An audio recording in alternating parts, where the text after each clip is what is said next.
والسلام على سيد الأمين أما بعد أعوذ بالله السميع العليم من الشيطان الرجيم بسم الله الرحمن الرحيم قد أفلح من تزكى وذكر اسم ربه فصلى بل تؤثرون الحياة الدنيا والآخرة خير وأبقى إن هذا لفي الصحف الأولى صحف إبراهيم وموسى. آمنت بالله صدق الله العظيم. قال النبي صلى الله عليه وسلم من صام رمضان إيمانا واحتسابا غفر له ما تقدم من ذنبه. رواه البخاری. من قام رمضان ایمانا و احتسابا غفر له ما تقدم من ذنبه ومن قام في ليلة القدر ایمانا و احتسابا غفر له ما تقدم من ذنبه او كما قال رسول الله صلی اللہ علیہ وسلم. اللهم صل على سيدنا ومولانا محمد وعلى آل سيدنا ومولانا محمد وبارك وسلم. اللهم صل على جميع الأنبياء والمرسلين وعلى الملائكة المقربين وعلى سائر الصحابة والتابعين وعلى عباد الله الصالحين. میرے انتہائی واجب الاحترام بھائیوں اور انتہائی قابل قدر نوجوانوں، اللہ کا یہ خاص کرم ہے، اس کی عنایت ہے، اس کی مہربانیاں ہیں. الحمدللہ اس کے خاص فضل سے رمضان المبارک اپنی پوری برکتوں، رحمتوں، مغفرتوں سمیت خوبصورت انداز میں لمحہ بلمحہ گزرتا چلا جا رہا ہے. یہ اللہ کی مہربانی ہے، اس کا انعام ہے. کس کا کیا کردار ہے، کس کا کیا رویہ ہے، یہ بندے اور رب کا معاملہ ہے. اللہ تبارک و تعالیٰ نے کس بندے کو کتنی توفیق دی ہے، اس نے اللہ کے اس مقدس مہمان کا کتنا احترام کیا ہے اور کس کیفیت میں. بنیادی طور پر قرآن نے رمضان کا ذکر کرنے کے بعد ایک اہم چیز کا ذکر کیا ہے کہ حاصل مطالعہ یہ ہے کہ رمضان کے بعد بندے کے اندر تقویٰ مکمل ہو جانا چاہیے. یہ قرآن نے ہمیں بتایا، تقویٰ مکمل ہو جانا چاہیے. تقویٰ کیا چیز ہے؟ تقوی کی انفرادی زندگی پر کیا اثرات ہیں اور تقویٰ اجتماعیت پر، معاشروں پر کیا اثرات ڈالتا ہے. اسی طرح تقوی کی جو بنیاد ہے وہ ہے عدل، انصاف. یہ عدل و انصاف تقوی کی کیفیت کو پیدا بھی کرتا ہے، اسے مضبوط بھی کرتا ہے اور اسے تحفظ بھی فراہم کرتا ہے. جب تک اجتماعی معاشرے میں عدل قائم رہتا ہے، انصاف قائم رہتا ہے، تو تقوی اس میں بنیادی کردار ادا کرتا رہتا ہے. لیکن جہاں بھی عدل و انصاف مفقود ہو جاتا ہے، ختم ہو جاتا ہے، وہاں تقوی جو ہے وہ اپنے وجود کو قائم نہیں رکھ سکتا، برقرار نہیں رکھ سکتا. اس کی بظاہر اس کا ڈھانچہ، اس کی شکل و صورت ہمیں نظر آنا شروع ہو جاتی ہے. ہم کسی صاف ستھرا لباس پہنے ہوئے فرد کو دیکھیں گے تو ہم محسوس کریں گے بڑا اچھا آدمی ہے، متقی آدمی، نیک آدمی ہے. خوبصورت داڑھی رکھی ہوئی ہے، مسجد میں دیکھتے ہیں، نماز پڑھتے دیکھتے ہیں تو ذہن میں بات آتی ہے کہ یہ اچھا نیک انسان ہے، متقی بندہ ہے. اسی طرح معاشرے میں اس کا رویولہ تو سامنے نظر آتا ہے، جسم تو نظر آتا ہے، لیکن اس کے اندر کی جو کیفیت ہے اس کیفیت کا اندازہ بیرونی کسی فرد کو اس وقت تک نہیں ہو پاتا جب تک کہ اس کا کوئی عمل سامنے نہیں آتا۔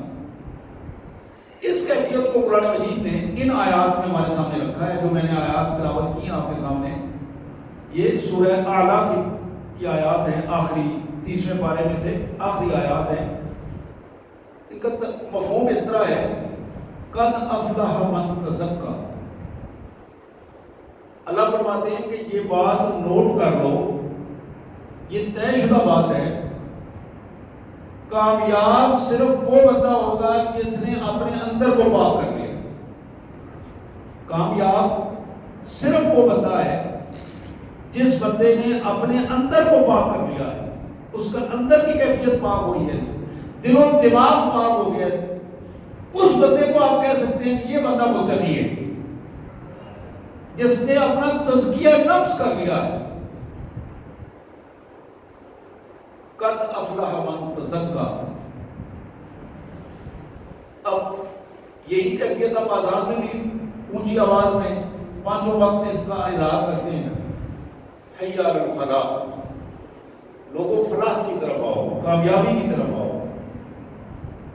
پھر یہ بات دہرائی جاتی ہے جب ہم تکبیر کے لیے تو کھڑے ہوتے ہیں، نماز کے لیے کھڑے ہوتے ہیں، تو پھر اس بات کو دہرایا جاتا ہے۔ اب جو یہ فلاح ہے، یہ کامیابی ہے، یہ فوز ہے، یہ کس چیز کا نام ہے؟ اللہ نے فرمایا کہ تم نماز کی طرف آتے ہو تو تمہیں کامیابی ملے گی، نماز کی طرف آتے ہو تو کامیابی ملے گی، لیکن نماز کے صرف ظاہری ڈھانچے کو پورا کرو گے تو پھر کامیابی نہیں، تزکیہ نہیں مل سکے گا، پھر تقویٰ نہیں حاصل ہو سکے گا۔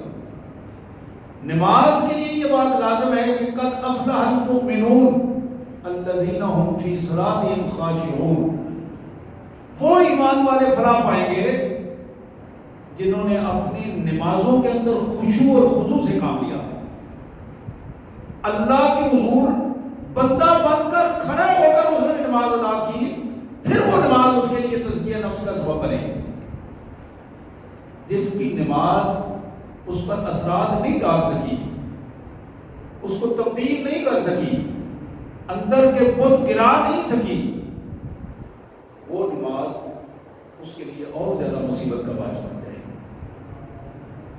علامہ اقبال مرحوم نے بڑی خوبصورت بات کہی تھی کہ جو میں سر پر سجدہ ہوا کبھی، جو میں سر پر سجدہ ہوا کبھی، تو زمین سے آنے لگی صدا، تیرا دل تو ہے صنم آشنا، تجھے کیا ملے گا نماز میں؟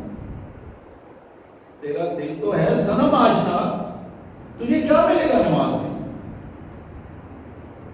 یعنی کبھی میں اتفاق سے کہ اللہ کے حضور سجدہ کرنے کی توفیق ہو ہی گئی، تو پھر زمین نے بزبان حال بول کر مجھے بتایا تو بھائی جو اندر تم نے بت پال رکھے ہیں، پہلے ان اپنے بتوں کو تو توڑو۔ یہ جو بت تم نے اندر پال رکھے ہیں، یہ ذات کا بت ہے، برادری کا بت ہے، پیسے کا بت ہے، یہ اسٹیٹس کا بت ہے، ان بتوں کو تو اپنے اندر سے توڑو گے نا تو پھر بات بنے گی۔ اگر بت قائم رہے تو پھر لا شریک کے سامنے تم نے سجدہ کرنے کی کوشش کی، پھر تو یہ تو الٹا مشرکانہ رویہ ہو جائے گا۔ تو یہ پہلی چیز جو ہمارے ذہن میں آنے رہنی چاہیے کہ تزکیہ نفس کے لیے، تقوی کے لیے یہ بات لازم ہے کہ اندر ہمارا پاک ہو۔ قد افلح من تزکا، جب تک اندر پاک نہیں ہوتا اس وقت تک بات بنتی نہیں۔ اب اندر کے پاکیزگی کے لیے دو چیزیں اللہ نے بتائی، وَذَكَرَ اسْمَ رَبِّهِ فَصَلَّى، یہ دو چیزیں۔ پہلی چیز یہ ہے کہ اللہ کے کلمے کو بلند کرنا، وَذَكَرَ اسْمَ رَبِّهِ، اللہ کے نام کو، اللہ کے دین کو، اللہ کے کلمے کو بلند کرنا۔ نبی محترم صلی اللہ علیہ وآلہ وسلم تشریف فرما تھے، ایک شخص نے عرض کیا اللہ کے رسول صلی اللہ علیہ وسلم ارشاد فرمائیے ایک بندہ دولت کے لیے دوسرے سے لڑتا ہے، ایک دوسرا آدمی اپنی عزت اور اسٹیٹس کے لیے دوسرے سے لڑ پڑتا ہے، ایک تیسرا آدمی جو شہرت کے لیے لڑتا ہے، بظاہر مال اور جان دونوں لگاتا ہے، ایو ذالک فی سبیل اللہ۔ اللہ کے پیارے حبیب ارشاد فرمائیے کہ کون سا ایسا بندہ ہے جس کو ہم یہ کہہ سکیں کہ یہ اللہ کے راستے میں لڑ رہا ہے، اللہ کے راہ میں نکلا ہے، یہ متقی ہے، یہ تقوی والا ہے، یہ تزکیے والا ہے۔ حضور صلی اللہ علیہ وسلم نے فرمایا لِتَكُونَ كَلِمَةُ اللَّهِ هِيَ الْعُلْيَا فَهُوَ فِي سَبِيلِ اللَّهِ۔ جس بندے نے اللہ کے دین کے جھنڈے کو بلند کرنے کے لیے اپنے آپ کو، جو بندہ میدان جہاد میں لے کے آیا ہے، میدان عمل میں لے کے آیا ہے، اللہ کے دین کے نفاذ کے لیے یہ کام کر رہا ہے، اللہ کے کلمے کو بلند کرنے کے لیے یہ کام کر رہا ہے، یہ ہے اصل میں وہ بندہ جو اللہ کی راہ میں تزکیہ اور تقوی کے اعتبار سے اللہ تعالیٰ اس کو اپنے قریب فرمائیں گے، اور یہ بندہ جو ہے ذکر اسم ربی، اس نے اپنے رب کے کلمے کو بلند کیا۔ تو یہاں یہ پہلا چیز کہ بندہ مومن اس کی فلاح کے لیے، کامیابی کے لیے، تقوی کے لیے، تزکیہ کے لیے، یہ اہم ترین بات ہمارے سامنے رہنی چاہیے کہ اس کے ذہن میں، یہ دل و دماغ میں ایک تڑپ ہو کہ اللہ کا دین اس معاشرے میں غالب آ جائے، اللہ کا کلمہ بلند ہو جائے، اللہ کا کلمہ بلند ہو، اللہ کا دین غالب آ جائے، تو پھر معاشرہ امن کا گہوارہ بن جائے، معاشرہ پرسکون ہو جائے، پھر اطمینان اور ایمان کی کیفیت پہ وہ بڑھنا شروع ہو جائے گی۔ اس کیفیت کو قرآن مجید نے دوسرے پہلو پر پھر ہمارے سامنے رکھا، فصلہ، کہ وہ اپنی نمازوں کو درست کرے، نمازوں کو درست کرے۔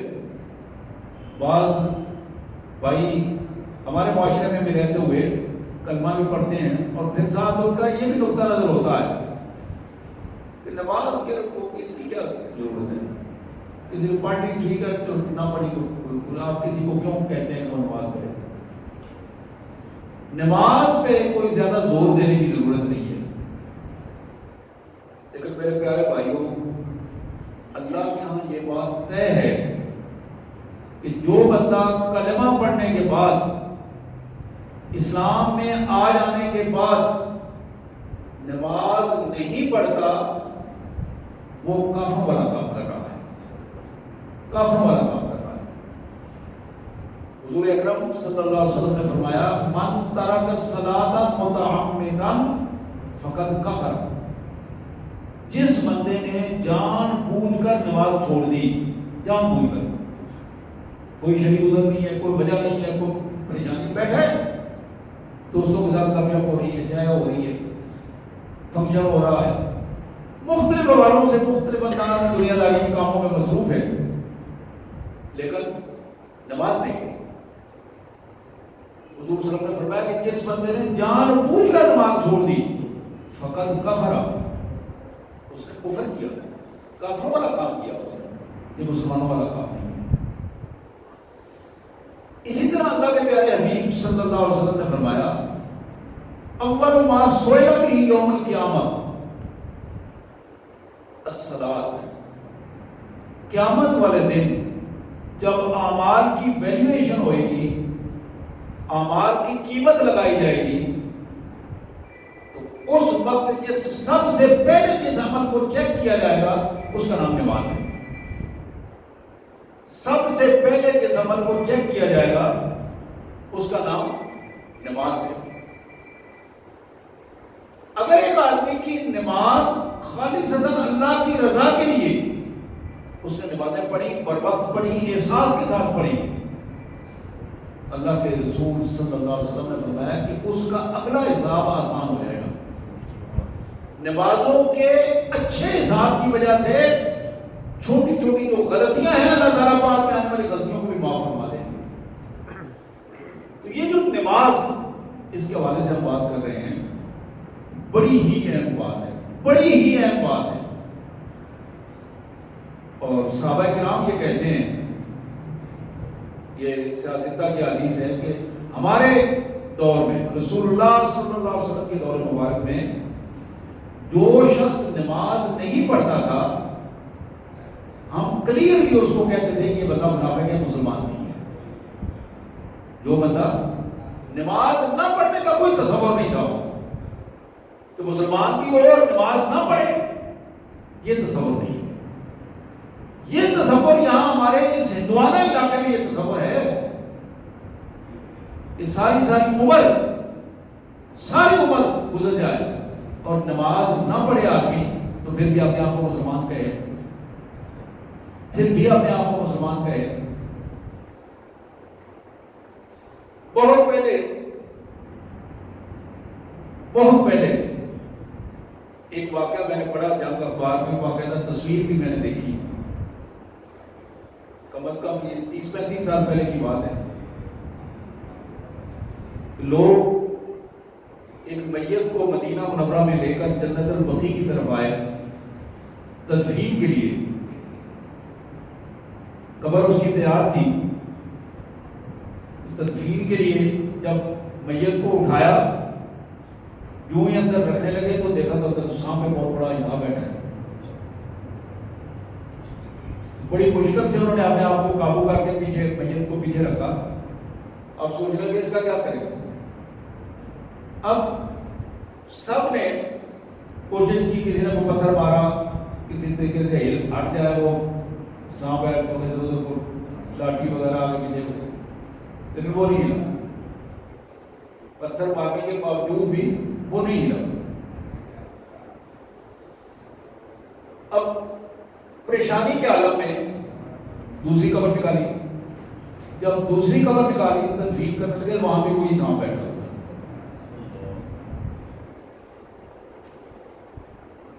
تیسری قبر کے لیے انہوں نے اعلان کیا اور خود ایک مفتی صاحب کے پاس مسجد نبی میں چلے گئے. پوچھا حضرت یہ معاملہ ہے, اس کا حل بتائیں. انہوں نے کہا کہ جس کو تم بڑا سانپ سمجھ رہے ہو وہ اس کے عمل ہے, اور عمل اس سے جدا نہیں ہوں گے. اگر کوئی یہ سمجھے کہ وہ اس کو مار دوں گے تو کر دیں گے, نہیں ہوگا. وہ اس کا عمل ہے اور وہ اس بندے کے ساتھ جائے گا.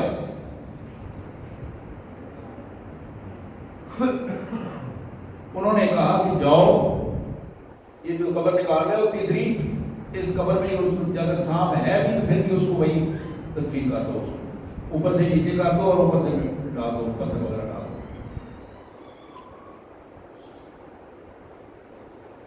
جب تدفین کر چکے وہ میت کو اوپر سے پکڑ کے نیچے کر کے تھوڑا سا رکھ دیا, میں نے جو پڑھا وہاں لکھا ہوا تھا کہ وہ اجدہا اس نے فوراً پہلا کام یہ کیا کہ میت کو فوراً اس نے گھیرا ڈال دیا, کنڈلی ڈال, اور اتنا زور اس نے لگایا کہ وہ میت 2 ٹکڑے ہو گئے. میت 2 ٹکڑے ہو گئے, اتنا زور.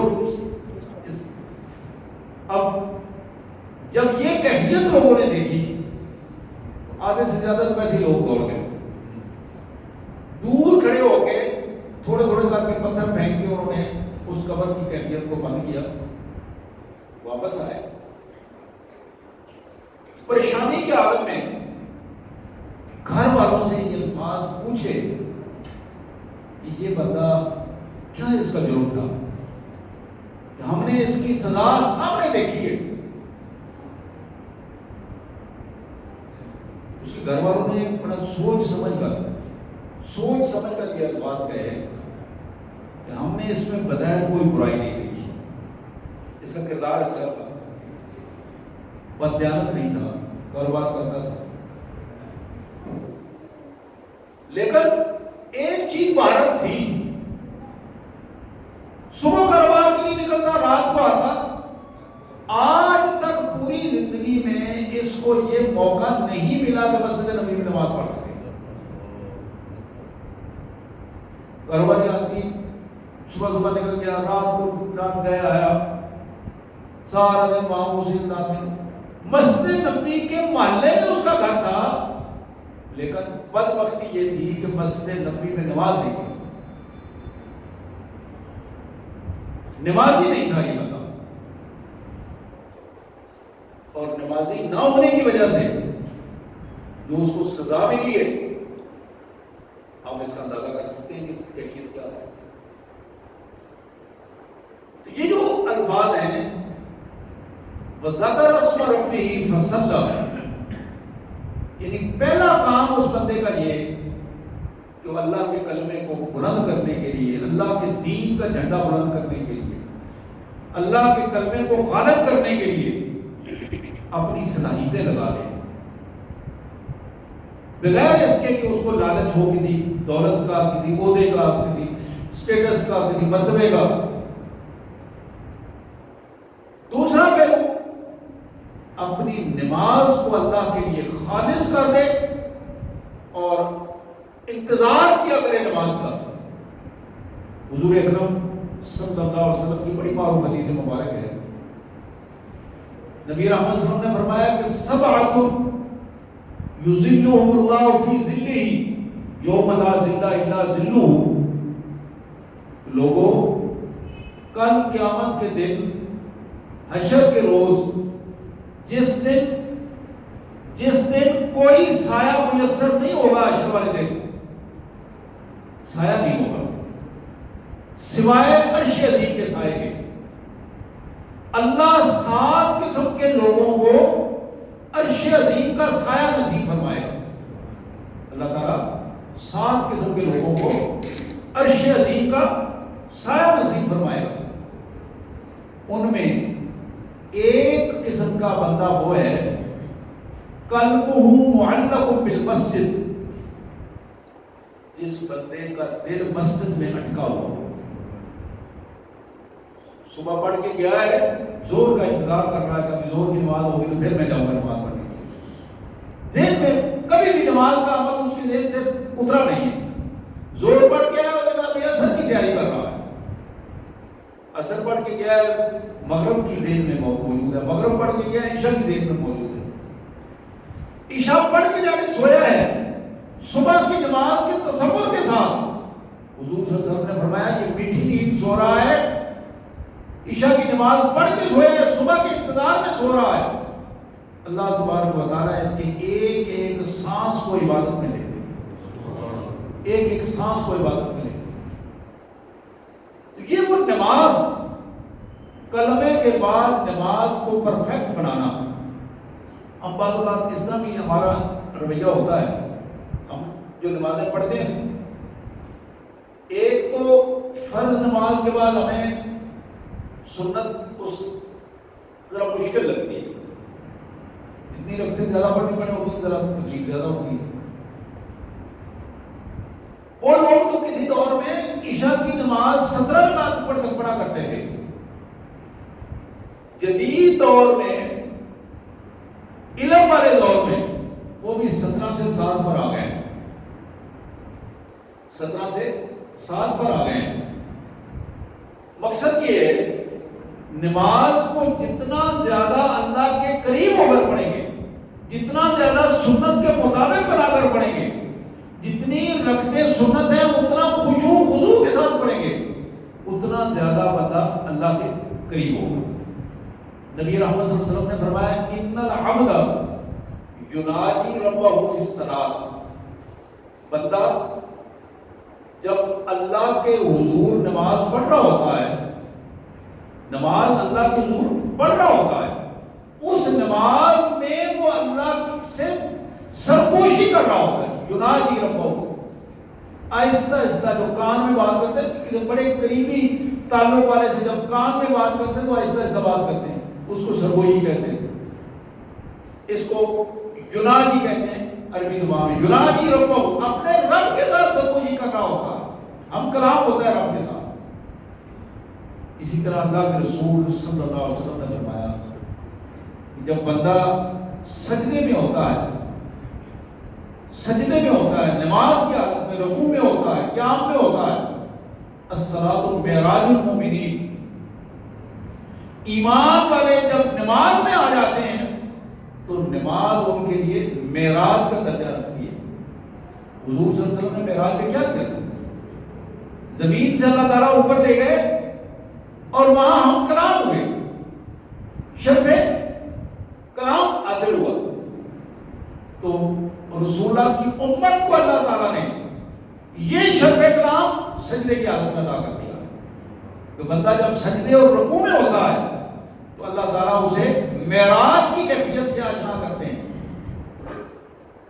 بعض اوقات ہماری حالت یہ ہوتی ہے کہ ہم سجدے کو سبحان ربی الاعلیٰ جاتے دفعہ ایک دفعہ سر ٹکا کر سبحان ربی الاعلیٰ اور پھر سبحان ربی الاعلیٰ کہتے ہوئے اٹھ پڑتے ہیں۔ وہ تین پورے کرتے ہیں ہم فگر، لیکن تینوں فگر جو ہے وہ اس تیزی سے پورا کرتے ہیں کہ کچھ سمجھ نہیں آتی کہ یہ کیا ہو رہا۔ یہ جو لطف نماز کا سرور ہے وہ ہمیں کیوں نہیں آتا؟ اس لیے نہیں آتا کہ ہم اس کو اس طریقے پر نہیں پڑھتے جو طریقہ رسول اللہ صلی اللہ علیہ وسلم نے سکھایا۔ ایک صحابی کہتے ہیں کہ میں نے رسول اللہ صلی اللہ علیہ وسلم کے قریب ہو کر دیکھا، حضور نماز پڑھ رہے تھے اور نماز کی حالت میں سجدے کی حالت میں آپ کے سینے سے اس طرح آواز آ رہی تھی جس طرح ابلتی ہوئی ہانڈی کی آواز آتی ہے، جس طرح ابلتی ہوئی ہانڈی کی آواز آتی ہے، اس طرح کی آواز محمد رسول اللہ صلی اللہ علیہ وسلم کی سینہ مبارک سے آ رہی تھی۔ کیوں آ رہی تھی؟ وہ ایک جلن کی کیفیت تھی، محبت کی کیفیت تھی، اللہ سے ہم کلامی کا ایک شرط تھا جس میں استغراق کی پوزیشن میں اللہ کے نبی صلی اللہ علیہ وسلم، یہ کام اللہ نے مجھے اور آپ کو بھی عطا کیا ہے، یہ سجدے کی توفیق ہمیں بھی عطا کی ہے۔ اگر ہم اس سجدے کی کیفیت کو، اس توفیق کو درست انداز میں استعمال کریں، پیشانی کو اللہ کے حضور رکھ دیں اور پھر اپنی جتنی نیاز مندیاں ہیں، جتنے خوبصورت الفاظ ہیں، جتنے خوبصورت جذبات ہیں اپنے مالک کے حضور ان کو پیش کریں، آپ یقین کریں کہ یہی کیفیت ہمارے لیے کامیابی کی کیفیت کرتا ہے۔ تو یہ جو نماز کی بات ہو رہی تھی، دو ہی باتیں بتائیں صرف اللہ تعالیٰ نے کہ کامیابی کی ضمانت، پہلی چیز بتائی اللہ کے کلمے کو بلند کرنا، دوسری چیز بتائی کہ نماز کے نظام میں اپنے آپ کو فٹ کر دینا، نماز کے نظام میں اپنے آپ کو فٹ کر دینا، یعنی اول وقت میں نماز پڑھنا، انتظار کرنا نماز کا، رکوع اور سجود کو درست انداز میں ادا کرنا۔ یہ جو تیزی کے ساتھ ہم نماز ادا کرتے ہیں، تلفظ کی ادائیگی درست نہیں ہوتی، آپ یقین کریں وہ نماز بالکل تباہی کی صورت، الٹا مصیبت بن جاتی ہے۔ میں نے کئی دفعہ یہ حدیث مبارک میں سنائی ہے، رسول کائنات صلی اللہ علیہ وسلم مسجد نبوی میں تشریف فرما تھے، ایک صحابی حاضر ہوئے، آتے ہیں اور آتے ہی حضور صلی اللہ علیہ وسلم کے سامنے انہوں نے نماز پڑھی، حضور دیکھ رہے ہیں، نماز پڑھ کے آپ کے تو آپ ساتھ بیٹھ گئے، شوق تھا کہ چلو کچھ چند دیر بیٹھے، چند لمحے بیٹھے، کوئی بات سن لیں دین کی۔ حضور صلی اللہ علیہ وسلم نے فرمایا ارجع، واپس جاؤ، فصلی، اور نماز ادا کرو، فإنک لم تصلی، تم نے نماز نہیں پڑھی، حالانکہ نماز پڑھ کے آیا تھا، سامنے پڑھ کے آیا، آپ نے فرمایا نہیں، واپس جاؤ، نماز پڑھو، تم نے نماز نہیں پڑھی، نماز کو مکمل کرو پھر آؤ۔ حدیث میں الفاظ ہیں کہ وہ بندہ گیا، نماز اسی طرح اس نے پہلے اوپر نیچے ہو کر نماز پڑھی، پھر واپس آ گیا، آپ نے پھر وہی جملہ کہا، 3 دفعہ یہ جملہ کہہ کر جب وہ تیسری دفعہ پہ بیٹھا نا تو اب اس نے کہا کہ نہیں حضرت میری بات سمجھ میں نہیں آ رہی، مہربانی کرے مجھے بات سمجھا دیں تاکہ میں اپنی غلطی درست کر سکوں۔ حضور نے فرمایا کہ تم جب نماز پڑھ رہے ہو تو تمہاری نماز خشوع خضوع والی نہیں ہے، سکون والی نہیں ہے، یہ اللہ کے حضور تم نماز نہیں پڑھ رہے ہو، تو یہ تو اپنی بالکل فٹیک کر رہے ہو، تم نے اپنے ایک وقت گزارنے کے لیے یہ سلسلہ کیا ہے. جب تم کھڑے ہوتے ہو تکبیر تحریمہ کے بعد تو پھر اس طرح کھڑے ہو جاؤ جسم کی ساری ہڈیاں اپنی اپنی جگہ پر ہوں. ان تطمئن قائما، کہ تم قیام کرتے ہوئے مطمئن ہو کہ میں واقعی اپنے اللہ کے حضور قیام کر رہا ہوں. رکوع کر رہے ہو ان تطمئن راکعا، اس طرح رکوع کرو کہ اب رکوع میں ہماری پوزیشن بعض اوقات اس طرح کی پوزیشن میں، اس طرح کسی کی پشت اوپر جا رہی ہوتی ہے، کسی نیچے جا رہی ہوتی ہے، پرواہ نہیں ہوتی. کسی نے اس طرح گھٹنے پکڑے ہوتے ہیں، کسی نے اس طرح پکڑے ہوتے ہیں. حدیث میں جو الفاظ ہیں کہ رکوع کے اندر بندے کی پشت اتنی صاف ستھری پلین ہونی چاہیے کہ اگر پانی کا پیالہ اس پہ رکھا جائے تو وہ گر نہ سکے. بعض صوفیاء نے یہ مثال دی.